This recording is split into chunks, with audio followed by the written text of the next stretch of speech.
Hey everybody, welcome to Bestie Book Reviews. I'm here with my bestie Mandy. And I'm here with my bestie Jessica. So what's today's video, Mandy? Romantic suspense.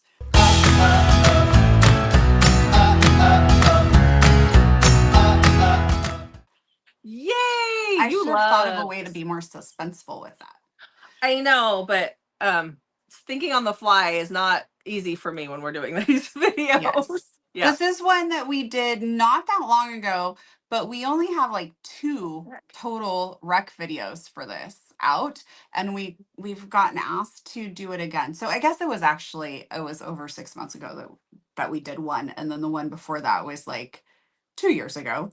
So lots of romantic suspense. You always say you don't have romantic suspense, but most dark romance could be romantic suspense. Yeah, but I do panic every single time when romantic suspense comes up, and I'm like, I don't have any. And then I start looking, I'm like, oh, I guess that counts. I guess that counts. I guess that counts. So it's not my favorite one to do, but I can do it. It just makes me panic. Sam, he'll be in here in a minute. Sorry, the dog's whining. I'm not getting up because I'm kind of locked into my chair here where I'm at with the table blocking me. Anyhow, so before we start with that though, what are you going to tell the people? Well, you're going to want to go check out our latest Brave video and leave a comment on there, and you'll be entered to win one of these 4 books that we have for our giveaway. We're very excited about that, so make sure you check that out. Okay. All right, let's talk about some romantic suspense. Let's. Okay, so the first romantic suspense it up. I'm going to. The first book that I have is a trilogy. I've only read the first book, but the whole trilogy is supposed to be suspenseful. I just haven't got that far yet.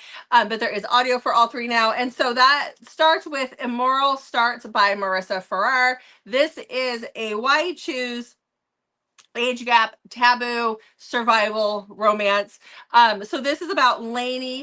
At the beginning of the video, she's 17, like just a week or so out from turning 18, or just a couple of days out from turning 18, actually. And she finds her mom at home. She has overdosed on drugs and she has died. And this is something that Lainey has expected to happen for a very long time. And so because she's literally like 24, 48 hours, something like that, away from turning 18, the state will not let her go out and live life on her own. She has to have a guardian take care of her, and that is where her stepdad, that she doesn't even realize that she has because her mom never divorced the guy and she had no clue, that is where Reed comes into play. He has 2 boys of his own. His son Dax is a professional violinist, and he's very, very popular. And then he has his other son Cade, but her mom and him broke up when she was very little. She doesn't remember him. And he was into drugs and stuff at the time, so it was kind of a tumultuous situation. Anyhow, she goes with him. He comes, picks her up. She goes with them, and they are going to travel because of the son he has to go to another venue to play his violin the way he does, and their plane crashes and they are stranded in the woods. And all sorts of things, crazy things happen, and I'm just gonna leave it at that. Okay. Okay. So my first one, I just realized could have been in our hidden gems video because it does not have a lot of ratings, but it is very good. Griffin. So this is Griffin by S.M. West, and there is audio for this one for you audio lovers. So we have Cora. Cora gets asked to deliver this package to a party. She knows it's probably sketchy, but she could use the extra cash. So she goes ahead and does it. She goes to this party to deliver the package. She goes upstairs to where the person is supposed to be. And instead, she ends up being a witness to somebody killing somebody.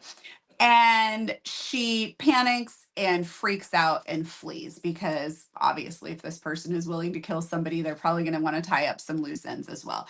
While she is fleeing, she runs into Griffin. Griffin intervenes, agrees to give her a ride home, and then stays to try and help her.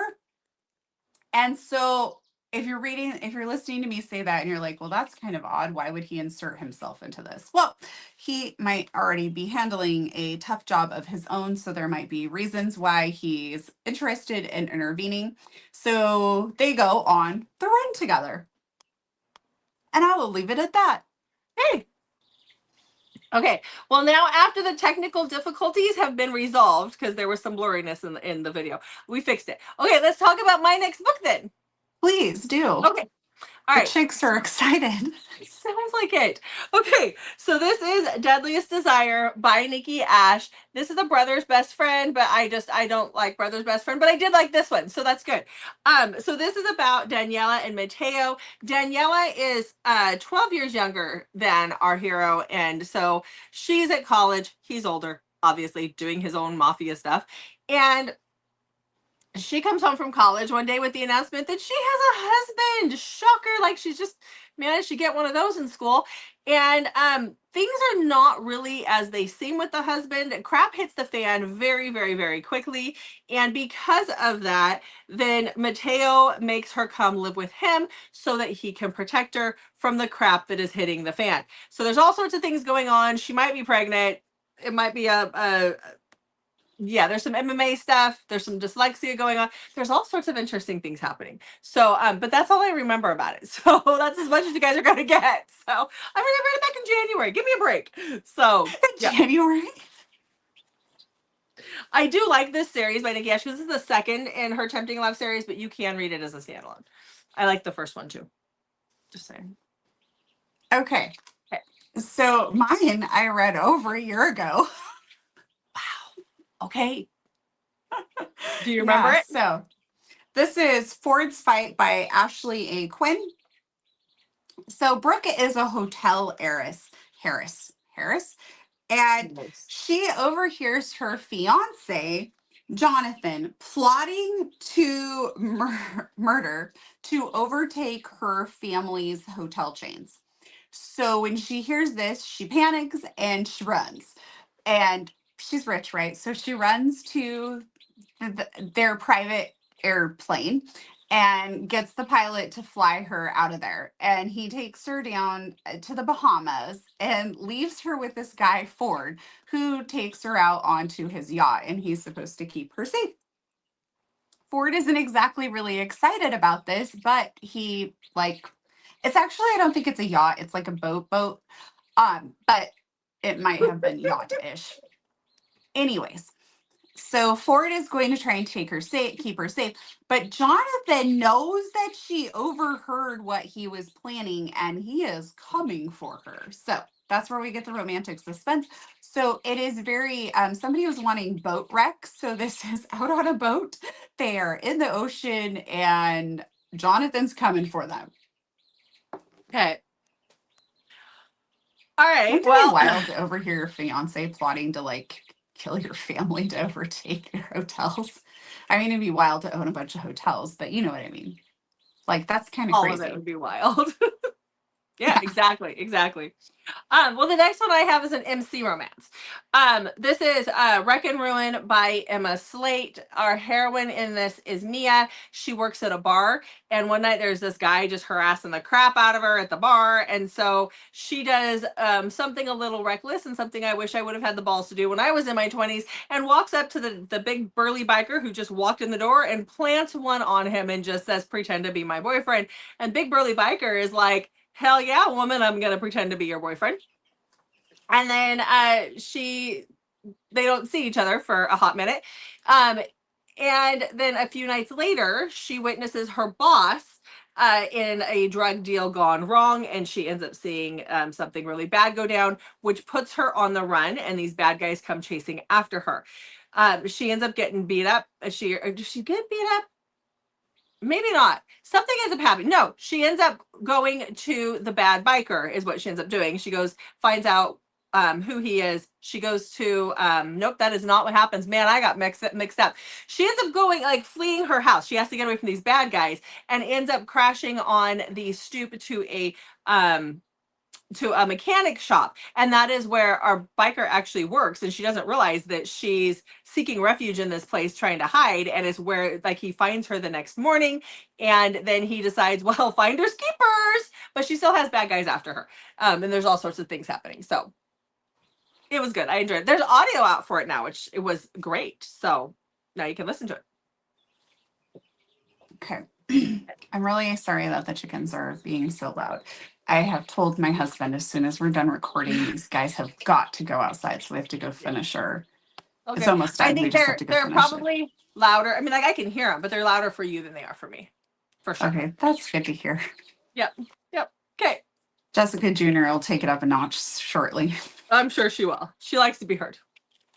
She does. Yeah. Yeah. Okay. All right. Maybe she's actually an emu. I'm kidding. So that would be She's too interesting. small to be an emu, but that would be my luck. Okay. Okay. Anyway, so next I have Hugo by Jennifer Millikin, which I was really surprised to see how few reviews and ratings this one has. So this is another hidden gem for those of you who enjoy finding those hidden gems. So in this one, we have Mallory. Mallory is a true crime podcaster, and she is determined to get Hugo to talk to her. Hugo's father was murdered many years ago, and his family has stayed very quiet about it. They've refused interviews. They just don't, it's kind of one of those things where they just don't talk about it at all. And the whole family is kind of like that. Well, Mallory has a very personal connection to the situation and really wants to find out more about this murder to see if it could help her solve something else that she's trying to figure out. So she goes and she tries to talk to Hugo. Hugo doesn't realize who she is. And then when he figures it out, he gets mad at her. She was not trying to be deceptive, but he still is frustrated with her. But Hugo's mom talks to him and basically is like, hey, maybe I handled this wrong on not letting us talk about this. Maybe this would actually be really good to talk about it. So Hugo, after his mom kind of prods him along on this, decides to go ahead and talk to her. The book gets really good though, because she's pregnant. It's not Hugo's baby. Baby's father is not in the picture. And then somebody is really, really not happy that she is there poking around in this murder mystery and trying to solve something. And they are making it very well known. So then Hugo becomes very protective of her and her unborn baby. I loved it. Okay. All right. The next one I have is one that what? What? Oh, they're so freaking loud. I don't know what's happening. Okay, well, let's talk about what I got happening here. Like So they're doing the Hunger Games over there or something. well, so the next book is one that Mandy still needs to read. But I read, loved, and obviously the whole series is suspenseful. But that is The Rise of Ink and Smoke by Pam Godwin. This is the I don't want to hear about this book. I'm not going to tell you anything more than I have. Anyhow, I've never listened to you talk about it. Well, plug your ears then. So I'm trying to turn the volume down. Oh my gosh. Shh. I'm trying to talk. So this is about I'm not gonna tell you who it's about. This is the fourth book. It is a Frozen Fate spinoff, but you do have to read the other three books, which are the Frozen Fate trilogy, before you can read this one, which is very, very suspenseful in and of itself. But this is an MMS, and I'm not going to tell you who one of the M's is. I'll tell you who the other ones are, because you need to read. If you haven't read the trilogy, then it gives everything away. So this is our hero, Mr. MMC.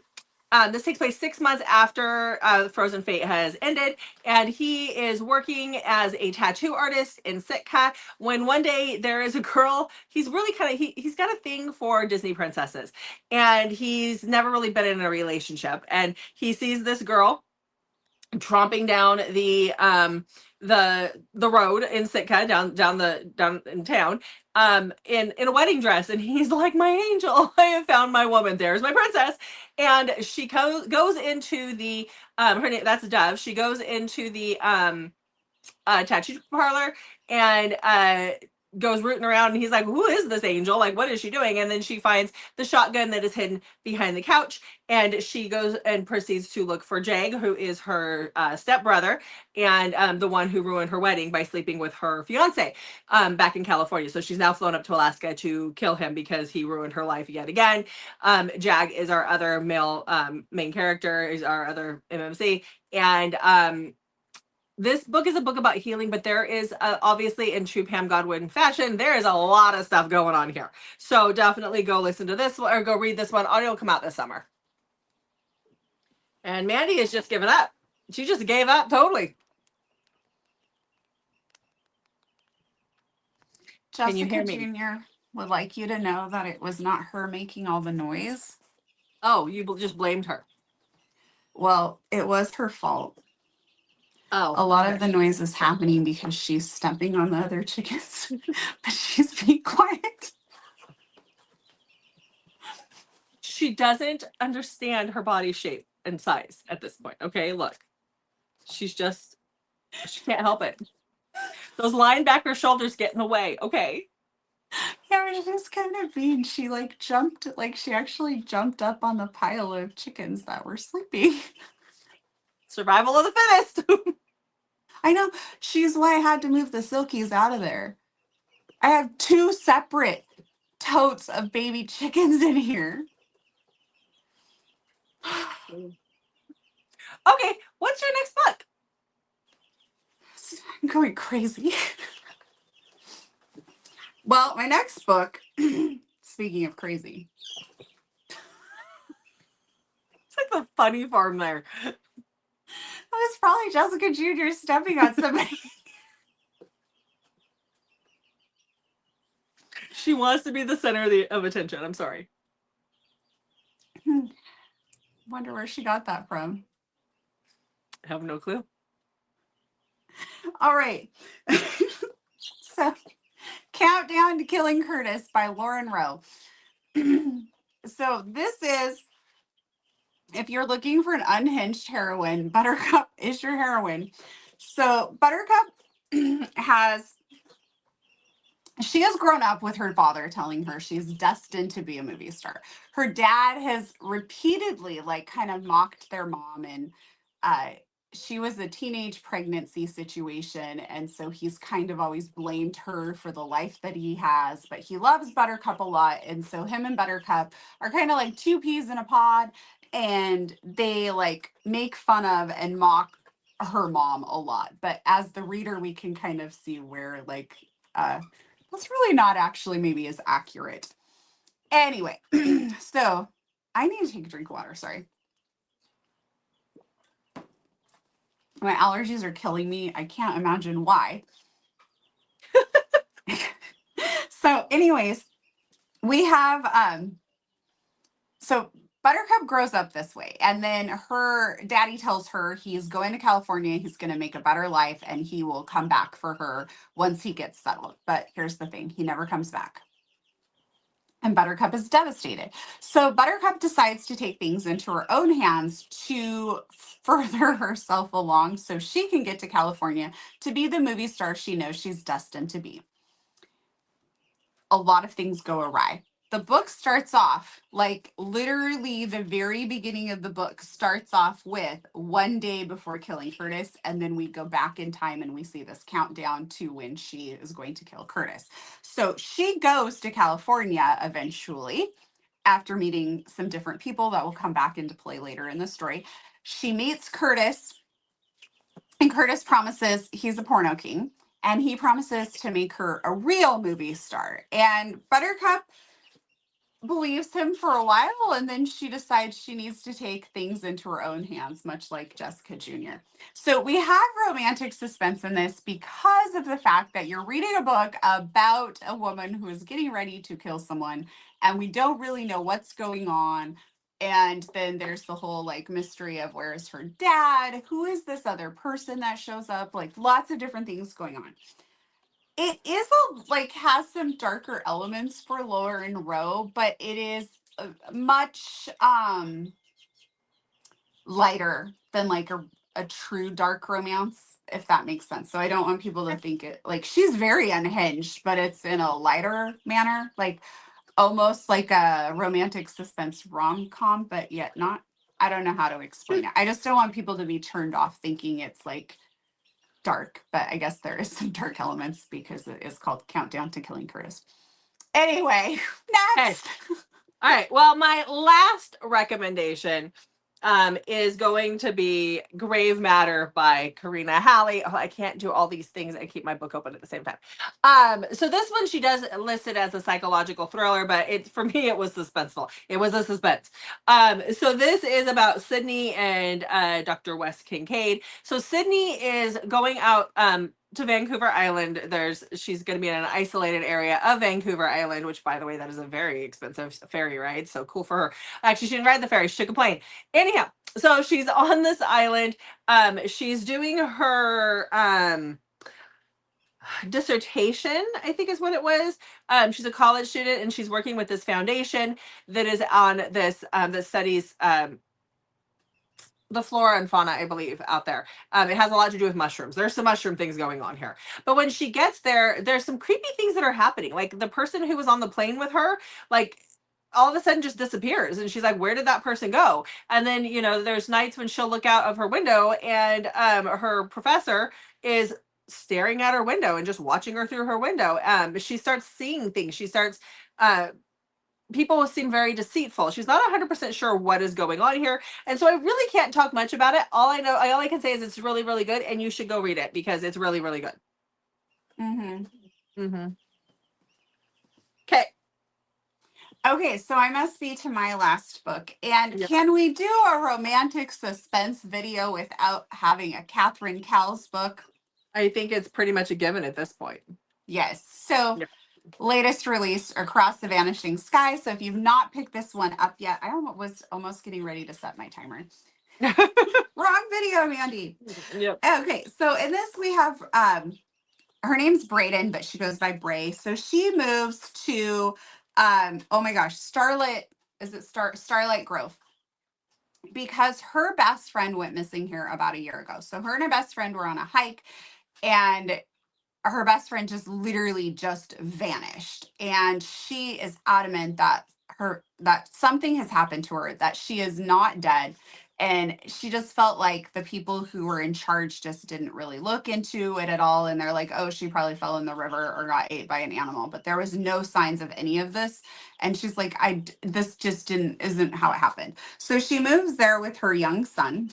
She has an awkward meet cute with Dex. I don't even know if we'd call it a meet cute, because they think that they're both supposed to be living in the same cabin, and that it goes awry very quickly.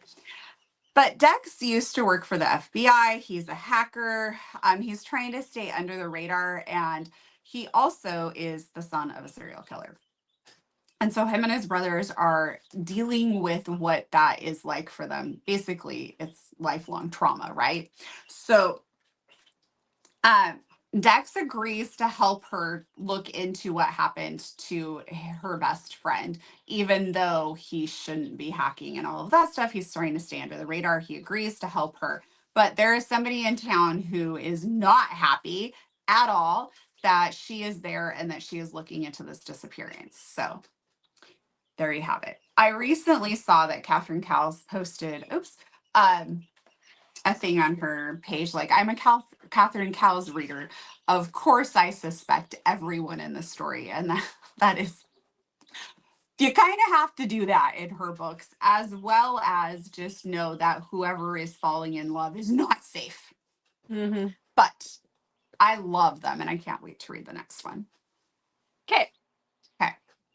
Well, there you go, guys. There's all those romantic suspense for you. Yes. So let us know in the comments if you enjoy romantic suspense. If there's another trope video you're hoping to see from us, you can always either comment in our videos. We really do keep a list. And if you're like, hey, I commented and I haven't seen it, you can always comment again. We're not going to get mad if we see it. If we see it a lot, then we know that we really need to work to make it happen sooner. So let us know in the comments, and make sure you check back on Mondays, Thursdays, Saturdays, and usually Wednesdays for new videos from us. Thanks for watching, guys. We'll see you in the next video. And I promise to move the chickens out.